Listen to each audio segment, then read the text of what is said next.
Step by step, we are gonna reach the summit. What up? Bienvenue à toi dans cette nouvelle vidéo. Récemment, j'ai fait des randonnées, j'ai fait des balades et je me suis dit que ça serait bien de concilier la motivation en anglais, donc apprendre l'anglais avec des discours motivationnels et en même temps se servir du vocabulaire employé pendant une randonnée, pendant une balade, pendant même une virée. Parce qu'en fait, les deux ont un point commun, c'est de tester des nouvelles aventures, tester de nouvelles expériences. Wait a minute, comme d'habitude, abonne-toi, drop ton like et n'hésite pas à activer la cloche de notification pour recevoir mes prochaines vidéos. Et ça m'aidera aussi pour le référencement, c'est super important pour moi. T'es peut-être quelqu'un qui apprend l'anglais avec des exemples fades, des exemples généraux. Et aujourd'hui, j'ai pas envie de te proposer ça. Et j'ai envie de te faire évader un peu. Donc aujourd'hui, je vais te présenter 5 phrases motivantes. Tu peux dire quand tu es en randonnée avec quelqu'un, quand tu accompagnes une personne. Donc si un jour tu fais des randonnées à l'étranger, tu seras content d'avoir appris ces expressions. La première expression, c'est step by step, we are gonna reach the summit. Petit pas par petit pas, nous allons atteindre le sommet. Reach, ça veut dire atteindre. Reach, c'est un bon mot. Tu pourrais dire, mais comme je te l'ai dit dans plusieurs vidéos, c'est important d'utiliser des synonymes. La deuxième phrase que je voudrais te présenter, c'est the landscape will be your reward. Alors, ça veut dire en français, le paysage sera ta récompense. La récompense, ça sera de voir ce qui t'attend. C'est un peu pareil, si tu écris un livre, ben à la fin de la récompense, ça sera que ton livre sera publié. La récompense, c'est la finalisation. La troisième phrase, c'est hiking is great for clearing your mind.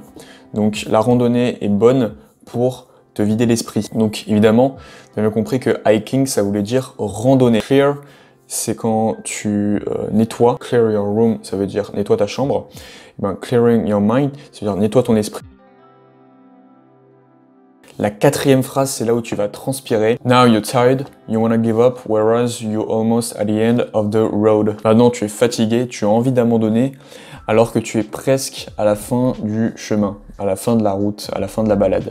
Whereas, c'est donc ça veut dire tandis que, alors que. Et almost, ça veut dire presque. Pour finir, la dernière phrase, la cinquième phrase du coup en anglais, c'est It is necessary to wear nice shoes in order to get around the obstacles. Il est nécessaire de porter des bonnes chaussures afin de contourner les obstacles. In order to, dans le but de, afin que, au lieu de dire for, donc quand tu fais une randonnée, c'est bien d'avoir des chaussures, des bonnes chaussures pour être plus à l'aise, pour être plus efficace quand tu vas marcher, quand tu vas finaliser ta randonnée. C'est pareil pour la cuisine, il faut avoir les bons produits pour faire un plat final qui sera très bon, qui sera très goûtu. Donc comme je te l'ai dit, c'est important de trouver des exemples qui ne sont pas des exemples généraux qu'on t'a appris, que t'as revu, t'as encore revu. C'est pour ça que j'ai essayé de faire un truc qui sort un peu de l'ordinaire. Si t'as envie d'aller plus loin, je te le dis, si t'as envie d'aller plus loin, si t'as envie d'avoir une démarche différente en anglais et de porter des idées différentes, même si t'as pas un niveau excellent, si t'as envie de devenir un débrouillard, si t'as envie de t'exprimer, d'être plus à l'aise en anglais, n'hésite pas à aller suivre ma nouvelle formation sur les apprentis confiants. Donc je vous aide, je vous donne ma méthode pour être plus à l'aise en anglais quand on est débutant, pour faire parvenir des idées, même si on n'a pas plein de vocabulaire. La formation est dans la description. Aussi, tu peux également consulter mes emails privés. Donc, on parle de la prononciation, des différentes phrases émotionnelles que tu peux employer en anglais et évidemment du style de parole, comment améliorer son discours. Tout ça, je te l'écris dans un mail hebdomadaire qui sort tous les lundis à 9 h. Donc, si tu veux t'y inscrire, c'est en bas dans la description également. Sur ce, on se retrouve la semaine prochaine pour une nouvelle vidéo. Trust yourself!